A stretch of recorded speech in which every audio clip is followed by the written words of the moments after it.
Hello, everybody. Well, this is Pastor Sunday welcoming you to our daily word.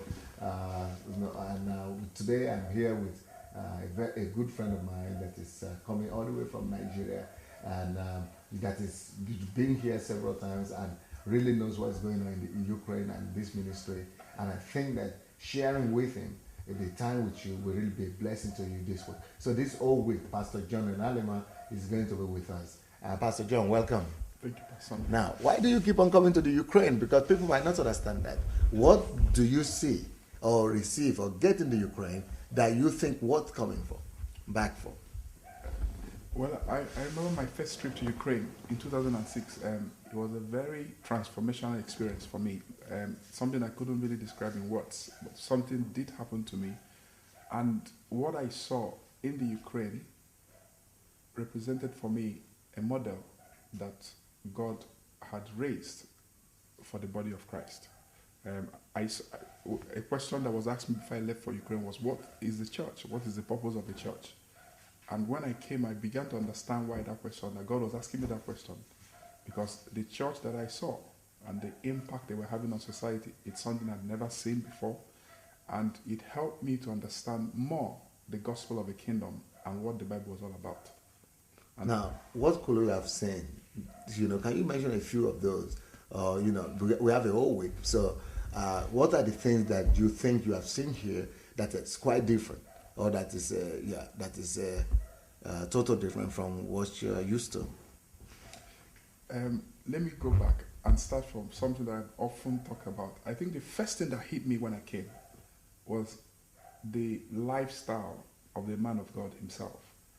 I don't know how I saw it, but basically I saw that he was working so hard to be like Jesus. He was the first person, minister of the gospel, that would have that impact on me immediately. I had to ask him, and he said, I work on myself to be like Jesus. Because I was in the office maybe for a week, going to work, meeting him in the office. He would come in early, maybe around 10, work late, most of those days and all that. Busy, very busy schedule. But I saw that he was calm all the time. That got my attention from morning till night, calm. When they asked him, are you never stressed out? Are you always like this? Is this church with this big church and all that? That's the first thing that I saw. Then the next thing, the next thing, and I will come back to that if he allows me in the course of the week, because the answers he gave me were very insightful. Okay? The next thing I saw was I began to, as I interacted with people, I began to see the impact of the church on society. The impact was so pervasive. It's as if they were everywhere, And yet, so I started asking, what's the population of Ukraine, of Kyiv? They said about 5 million. And I said, so how is it that 20,000 plus people appear to be everywhere in society? Then I understood that each of those people I was seeing was a carrier of the message of the gospel. That caught my attention. What other things did I see? I think when I started talking, he made a comment. Pastor Sunday said that his mission is not that the people are here to help him to fulfill his personal vision, but that he's here to help them discover their own purpose and help them to go and fulfill that purpose. That got my attention big time. So you mean these things are not regular things you see or hear people practice or do all the time? In my perspective, not. But you've not just been in Nigeria. I know you studied in America. You went to Bible school there. You go all over the world to minister. You have minister friends all over the world. I think that what I will consider to be more regular is that the man of God, the senior pastor of a church, maybe the apostolic leader, has a vision, and that the purpose is to help to fulfill that vision. That's what's more common, that this is the vision and we're trying to fulfill that vision. But so all the people come to the church to fulfill the vision of the man of God? Or what could be called the vision of the church, okay, which basically is a central vision. So basically, this is the vision of the church, and we are all working to fulfill this vision of the church. I'd never seen So people become just instruments? Become instruments that are being used to fulfill a vision, which is not the vision of those individuals, but instruments to fulfill the vision of the church. Instead of them becoming Well, I understand what you're saying, but we'll get back to you. Yes, We'll definitely continue this talk and of your impression in the Ukraine as we go along the week. So we'll be back tomorrow, dear friends, and Pastor John will have more to tell us about his experience in the Ukraine. Thank you. Hello, everybody. Welcome to another day with Pastor Sunday and Pastor John and Enelemah from Lagos, Nigeria. You said you are telling us about the lessons that you picked from Kiev the last time you came, and you mentioned them just in Iran yesterday. You know, do you want to repeat some of them and really deliberate on them, or you want to give us some new ones before you begin to pick them one by one? Maybe let me deliberate on some of the ones I've mentioned. Okay. I can go to new ones. And, you know, this was an experience I was having, and it wasn't something I was thinking about I was going to be sharing. But I came on a visit, which was supposed to be for a week, that turned to 3 weeks. You know, but I realized that it was a long distance, what you might call advanced education that God was giving to me, and leadership. You know, for example, you know, in talking to Pastor Sunday, during that period, you know, he said to me, he said 3 things to me that I haven't forgotten. It's been difficult even to keep up with those things in my personal life, but they became models and standards. He said, you know, that I consider it a personal weakness for a person to quarrel with his staff. When I said, why are you not stressed out? Why are you calm from morning till night? Sometimes you're in the office till 11 p.m., 12 midnight, you're still the same person. He said, you know, I consider it a personal weakness to quarrel with my staff. Now, I didn't understand the full import of that statement, but over time, I realized that even the work I was saying, that the vessel that will carry that work must pay some kind of price. You know, because he made that commitment to work hard on himself, that he can be able to carry a move of God that can be able to impact the whole world and this generation. The other thing he said is that he said, I never leave my home with my wife unhappy. He said, if there's an issue, I take my time, because my first priority is to devote my life to God. My next priority is my family, especially my wife, to work with her, to make, in fact, he said that it's my calling to make her happy. And, you know, he said some things and we laughed over it. But basically, I'm sure that it's not new to many people, but it's the fact that he lived it, he practiced it. And he said the third thing is ministry, but he said ministry was his hobby, that doing ministry. You know, he has a book written that is titled Pastoring Without Tears. And I saw it in action. You know, I saw the way ministry was being done, and I've never really seen it like that. And so those are the first initial lessons. And then we started talking about, he said that one of the hardest things he had to do in ministry was to raise leaders. And as a pastor, I understood what he was saying, even though he didn't say it in many words. My understanding is that many times in raising leaders, the pastor basically can get so involved with the people that in correcting them and adjusting them, you can destroy who they are. But to raise them intact, to begin to raise them as kings, even before they accept that they are kings, that those leaders eventually rise up to discover their promised land and pursue it and make a difference there, was a big thing. And I think it's something that I would like to even discuss some more, because I saw people that, first of all, they didn't throw their weight around. That's the other thing that was very, very interesting. Everybody was so humble. You wouldn't know who was who. You have to get them to say, oh, I'm the leader of this, I do that. I didn't find people who were basically throwing their weight around. And one of the things I observed was because what? Because it wasn't about titles. It was about responsibility in the kingdom. Right. It was the responsibility that they had. They discovered their promised lands, and they accepted responsibility to make a difference. So there was no struggle in the local church for me to become assistant pastor. All those things are called housekeeping ministries. Or eventual pastor. You know, those kind of... So to overthrow the pastor and take his place. Yeah, so those things had a huge, huge impact on me. And the fact that here was a model that God had used his servant to build. And he was saying that I'm showing you these things because it can be done. So that you don't go the wrong way and think that the way church was done or is being done is the way it's supposed to be done. And something else, you know, that was also obvious is that during the course of that week, I understood why God was asking me, what is the purpose of the church?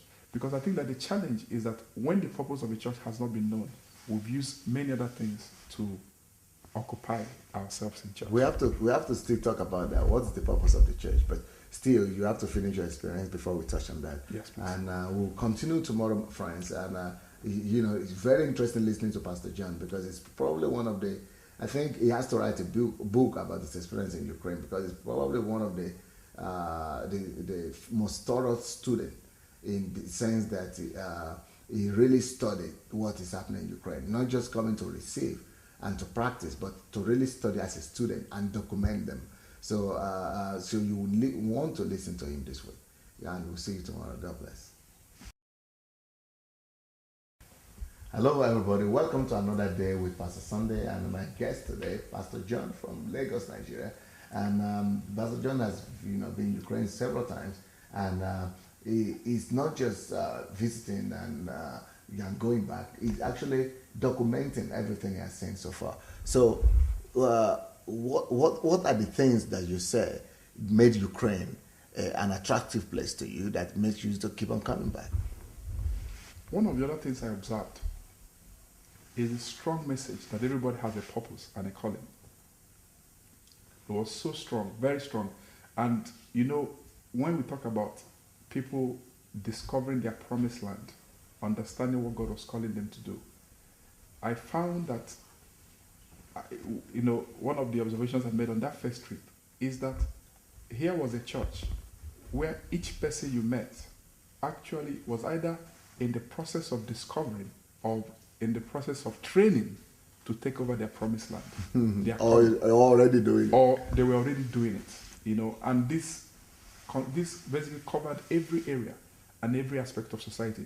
No part was left untouched. Some people had been successful locally and had gone on missions abroad, had been sent out as apostles to different nations.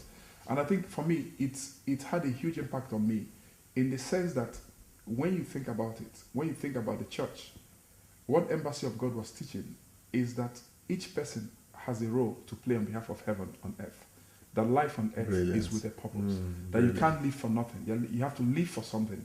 And the church was almost like a platform, a center that was inspiring people, forcing people, compelling people to discover this purpose and go for it. That's one of the things I observed that had a huge impact on me. So that the church itself, then I understood the calling of the church, which we'll talk about again. But basically, one of the primary purposes of the church, the primary purpose, in fact, is to help the members to discover their own individual purpose. Interesting. And to tell us about that. When you look at the Bible and look at the experience of Jeremiah, when God spoke to him and said, "Before you were in mother's womb, I knew you.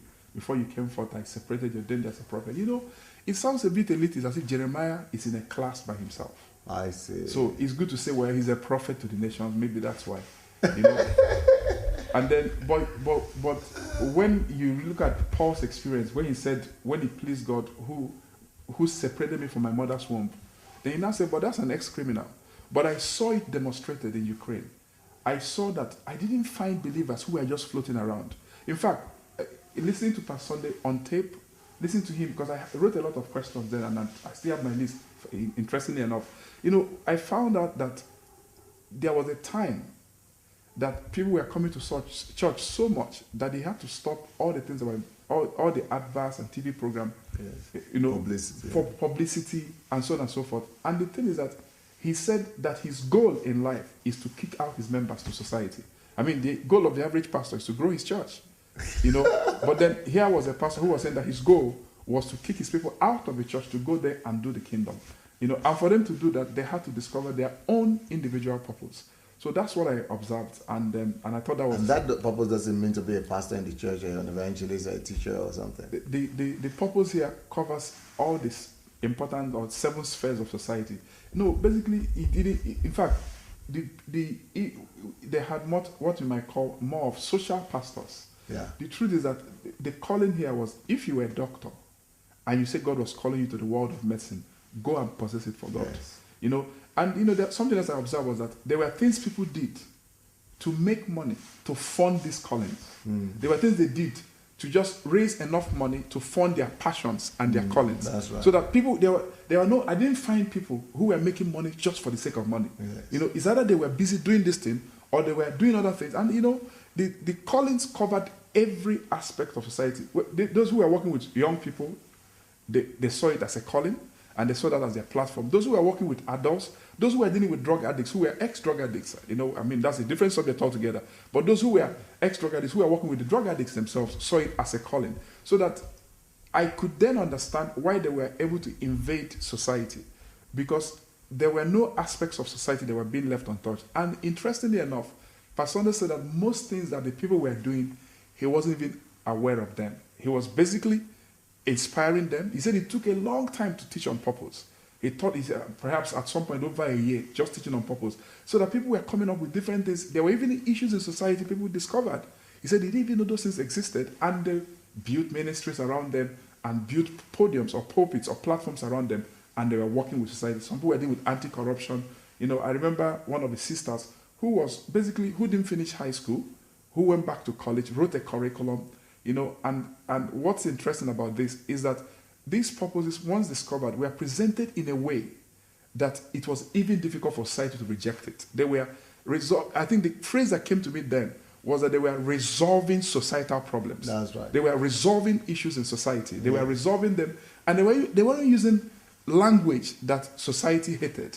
They were using the language of society, so that society accepted them, even though they were driven by the values of the kingdom, and the impact was very visible.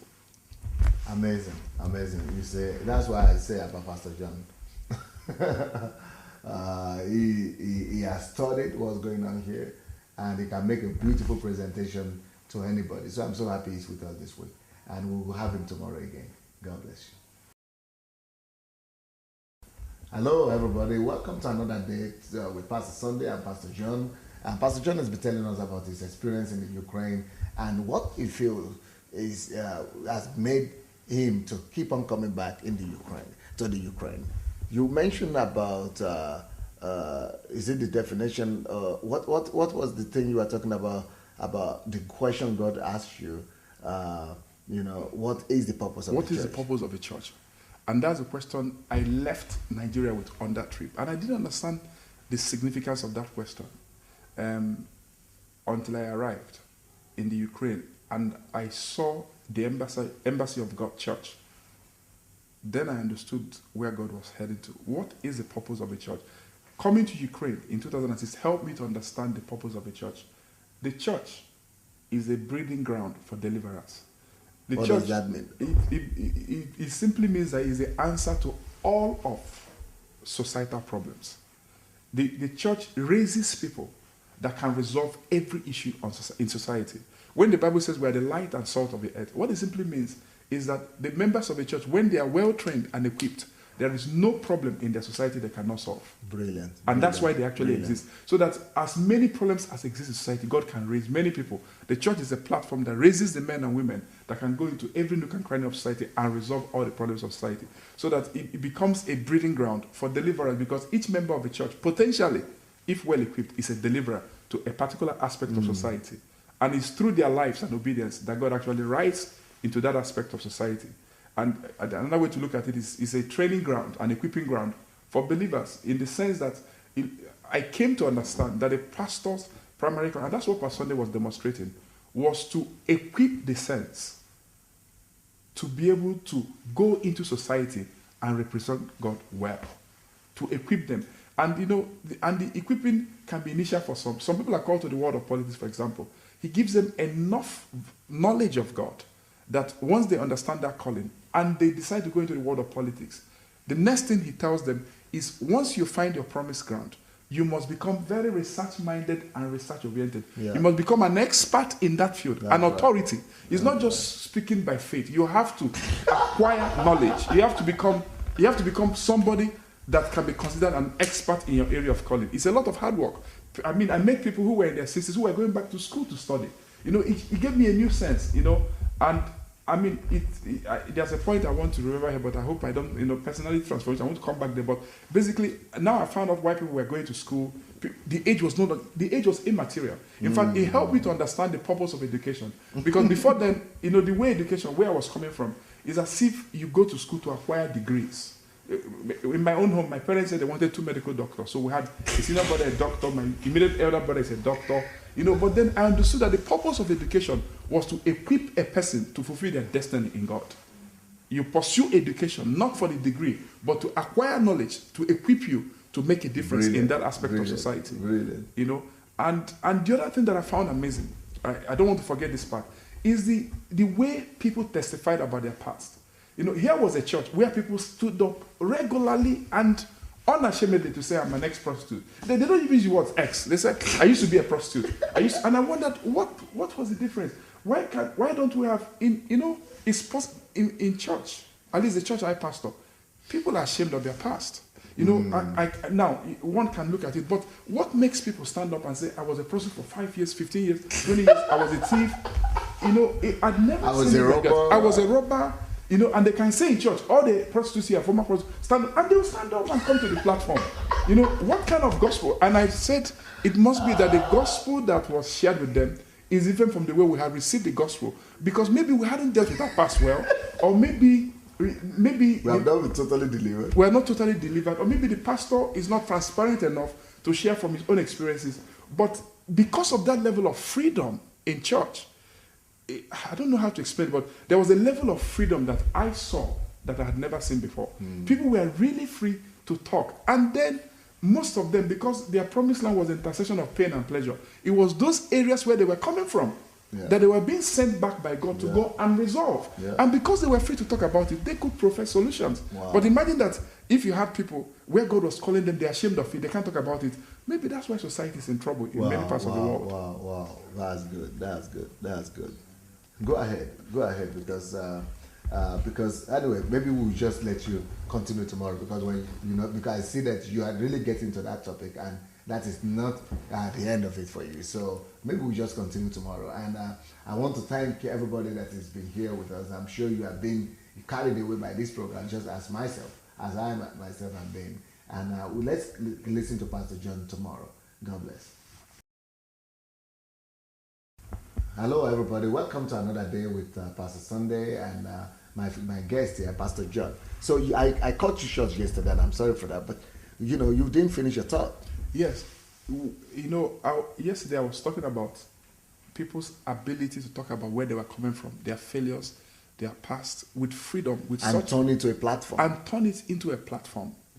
One of the observations I made was that Pastor Sunday, as a leader, the way he discipled the people, it was not a thing to be ashamed of. It was a thing to be proud of, in the sense of absolute delivery, or delivery that was total. People came out of something and they were able to go back there and to make a difference. And one of the observations I made that is related to this is that I found that Embassy of God Church was a church that was very discipleship based. And this, in fact, I'm surprised I'm just talking about this now. It's one of the strongest observations that I made. The fact that discipleship was not a class at God Embassy. Where I was raised, how I was raised, you say, let's go to discipleship class. So it's a class, it's a 1 hour class. So it's possible that your teacher can teach you now. He can take a class on the fruits of the Spirit, and the person teaching you can be angry as he's taking the class. It's a class. It wasn't a lifestyle. It wasn't a lifestyle. But it amazed me that it was not a class. It was a lifestyle. Discipleship, he was big on discipleship and leadership development. And that's a different topic. I'll talk about leadership separately. But what I mean by discipleship is that for the first time, I saw a church that had a discipleship program that could, from the time you come to church till you become a missionary, in your own area of calling, there was a program that will assist you if you're willing to pay the price and go through the process. In fact, I was even told by some of the church leaders that by the time some people do about 3 levels, they are even good enough to go. Most people don't finish it because it was so thorough. Apart from the fact that maybe for other things, it was so thorough that even the people that didn't finish it were, in a sense, effective in the work they were doing. So can you imagine that I, as a pastor, I left saying that apart from the work God has to do in me and I have to do in myself, that each time I meet a person on the street, I must have a plan. That if God will give me the opportunity to work with this person, that given a few months, or a few years, I could turn him from that man on the street who doesn't know God to a man that is a missionary to his area of calling in God. Yeah, that's the only way to look at people. Anybody who enters into a church, you have to see him and you have to have a plan already in your mind and in your schedule and your papers, how to turn that person from who he is right now. You must have a plan for him, who you see him becoming. One of the things that I saw related to that is that and this is kind of funny, I found out that, as a minister of the gospel, as a pastor, sometimes God gives you a great message. Maybe you're preaching. What I observed with you on that trip is that things people talked about as a sermon, you built a model out of it. Yes, not just a word. There's teachings on purpose in the body of Christ. Okay. Finding your purpose. But I think some people go to a service or a conference and it's preached. It's powerful. Everybody goes home. They buy the tape. But you turned into a model. Like, you need to discover your purpose. So it wasn't as if I had that tape. Material manifestation. And so I found that, that the things you did privately in your life had become programs in the church and models. Like, for example, the fasting you did during the early years of the church as crisis had become instituted in the church. Yes. And so there was two fasts annually in the course of the church. And I found that when I started it, I asked so many questions. I went to them, I said, this disciple program, how did you evolve it, and so on and so forth. And they said, these were the early teachings of Pastor Sunday. We took the tape, we transcribed them, and we made it compulsory. And when people come, we say, go and listen to all the tapes. Flesh. So it became flesh, and the other thing about discipleship that I learned from him, talking to him, he said that as the church grew and progressed, that the messages that was shared from the pulpit that touched him, that he went on a personal retreat, and that he forced his leaders, one after the other, to do the same thing, that they fleshed out the word, so that it was not a church where it was so much as how much you could speak or how much you could quote. People were making the word of God a lifestyle. And I realized that, wow, this is hard work, but this is the only way to go. And I know yesterday I mentioned a bit about leadership. One of the things he told me then is that the hardest thing, I've mentioned it, but I want to go a little deeper, the way I understood it, that the hardest thing he had to do was to raise leaders. And let me explain to you why this is important to me. I think I will allow you to explain tomorrow, because leadership is a big topic. And if I give you the time to go forward now, we won't finish it. So I want you to be able to address it fully. And so thank you so very much, our friends, and we'll talk to you tomorrow with Pastor John. Hello, everybody. I'm sure you couldn't wait till today to hear Pastor John. Pastor John, you started talking about leadership. What is it there that really impressed you or touched you with the way leadership is done here? I came to see leadership as a leader's ability to reproduce himself. To reproduce himself. Reproduce himself. Which is the key to multiplication of a work, a business, a church, or anything like that. And I found out that Pastor Sunday took time to raise leaders. It was very deliberate. In fact, he said that in the early days, that people say leadership, they do it once a month, once in 3 months, that he taught leadership classes, was it daily or weekly? Yeah. He had leadership classes. And he said something, he said because he didn't know who was going to be the best leader, that he call everybody to the class. The church. And just kept teaching them. And the people, basically, the leaders themselves evolved over time. But what I liked is that he said he poured himself into them, that all that he knew, he poured into them. And he said at some point in the course of this work, when the central church had been a number of thousands of people, he said that one day God spoke to him and said, that you're not yet great in my sight until you have raised people that are able to do what you're doing. So he started the branching out of the church and gave members to some of the leaders, and they started churches. And he said that you're not really a great leader until people can go to those same churches and don't feel they're missing you because they're not in the central church.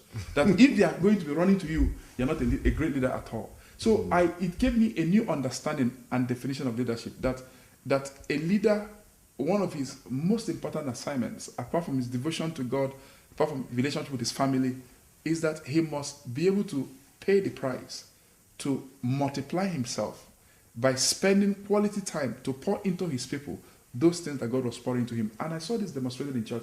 And the leaders were not throwing their weights around. You see, when I first visited, I walked into the church, I couldn't tell who was this or that. Very difficult. In many places where I come from, I joke sometimes, and I say it with the highest levels of respect, that if I'm in a church, even if my eyes were closed, I'm in a church. When the pastor walks in, I can tell. Your eyes are open. Even because but it sounds funny, but to see Christ-like leadership, where the leaders, I didn't know them because of the way they walked, because of the way they were trying to imitate the pastor, but because people were basically trying the best that they can to be able to demonstrate Christ. I mean, the simplicity I saw on that trip, I've never forgotten. You know, the fact that you walk in, I work with many people, I interviewed many people. I didn't see people throwing their weight around, you know. Look, I'm the next to the pastor. Don't you know who I am? You know, and the emphasis was not on preaching ability, the ability to communicate the gospel, as so much as people trying to live out the gospel, the results, and so on and so forth. And these were my personal experiences, and it had a huge impact on me, that a leader must be willing to pay the price. And that leads me to the last thing, which I'll probably talk about partially now, maybe tomorrow, because I then asked him a question. You know, it was one of the questions on my. I said, what does it take for God to trust you with the things He's trusted you with? Or how is God able to use you the way He's using you? Your family and, the church, the way I saw it. I can't explain everything. You need to come to Ukraine to see. And those who have been here can understand what I'm saying, but I'm limited with words, basically. I was so enamored with what I saw. When I went to my people in church were saying, is the only Ukraine we're going to eat in this church? Didn't you know God before you went to Ukraine? I mean, it was an issue I've not even fully recovered from. But it had just the kind of impact it had on me, But I asked him, and he gave me a list of things. He shared a list of things. He said that the man that will carry revival must have these qualities in them. And I think I would like to probably, maybe tomorrow, mention some of those things. And if he gives me time now, mention one or two. Yeah, mention one or two now. Yeah. It's not, the way I'll mention it is not exactly the way it was given to, but the first thing he said, he has to be a dead man. And that part, I'll talk about a little bit, a dead man. I was very impressed. And it's not because I'm here, talking with Pastor Sunday, but, if you ask me about Pastor Sunday, really, between the ministry that he has and the life that he lives, or who he is, I have never been confused. I would choose the life even more than the ministry. Because the quality of his personal life, to work with a man for days, we visit all the time. I'm a pastor, and I know what it means to work with people. You could be irritable, you're tired, you have to learn to be the same. But to work with a man that we have, sometimes the house is full of people, we make mistakes, sometimes we maybe have issues with his personal staff. He is supposed to be the one having issues with us, we are visitors. But to have a man like that, I have to say, how did you become like this? And to know that he's Nigerian originally. The temper of Nigerians, their passion for life, and to become like that, for me, is the work of a lifetime. So he said, a dead man. And I've seen that demonstrated. And I've worked with him in many situations. I remember the first time I met him in 2004 in a service. I was just there. I'd never met him in person. I was just in the service. And he laughed and said, I can't remember the last time I was angry. In the last 5 years, I've not been angry. I said, in the last 5 years? How did that come? And then one day he explained that he took 1 Corinthians chapter 13, and for 3 months, he was meditating on it. He said, what in business, what do you call it in business? It's more like where you picture things. I've forgotten the word. Yes. But he said visualization. Visualization. He said he looked at so many pictures and, what you might call circumstances, and said, what is it that will make him irritable, angry?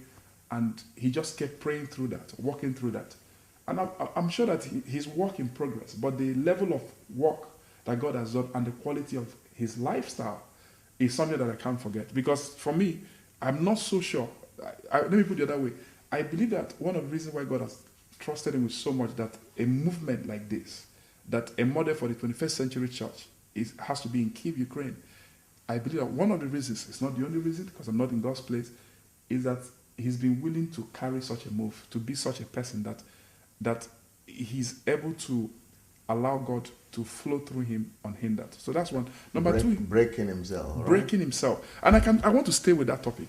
It's big for me. Because we'll continue tomorrow, because that is the basic for everything. Yes, please. So you are right. So thank you so much, Pastor John, and thank you, friends, for being with us. It's impossible to quit listening to Pastor John, and we'll continue listening to him tomorrow. God bless now. Hello, everybody. Greetings. Welcome to another day. Well, this is Pastor Sunday here with my guest this week, Pastor John from Lagos, Nigeria. Such deep truth that we'll be hearing from him. You said you want to continue on that first point? Yes, please. Yes, I'd like to pick up on where we stopped yesterday. Because basically we're talking about character. Character. Of the leader. Of the leader. I've done some translation per Sunday. I remember coming from Nigeria, and this could be me, so I'm not making a blanket statement, but the second trip I made, I think, I came, I didn't say much. He just looking at me there. He said, if a man makes a promise and doesn't keep it, that man cannot be my friend. He said, you said you're going to do this, and you didn't do it. He said, that's lack of character. He said, don't give me any reason. I don't want to. And he said, every time I tell you something, I do it. It looks small. And this is 4 years after, but for me, it's a big thing in the sense that I realized that it was all about character, about integrity, And the question I kept then asking was, how did you become like this? And what was interesting for me, why I say it's a big topic for me, is that it was not magical. It was not like a miracle. It was a process that he was willing to walk through to say that I want to be a man of God. I want to be. He said to me on that first day, he said, I'm not a pastor to my wife. Yes, she's a member of the church. I'm a senior pastor. He said, I'm her husband, that at home, she's the queen of the house. I let her be. He said, I don't teach my wife anything. That I live it, I demonstrate it. I don't call her teaching Bible study. God said this, God said that. Not because I don't believe in the Bible, but I just live my life in front of her. And I saw that as a process of a man breaking down his life in a way that is usable. Maybe the reason why God allowed that to catch my attention was because I know people will come. I want to see the results in Ukraine.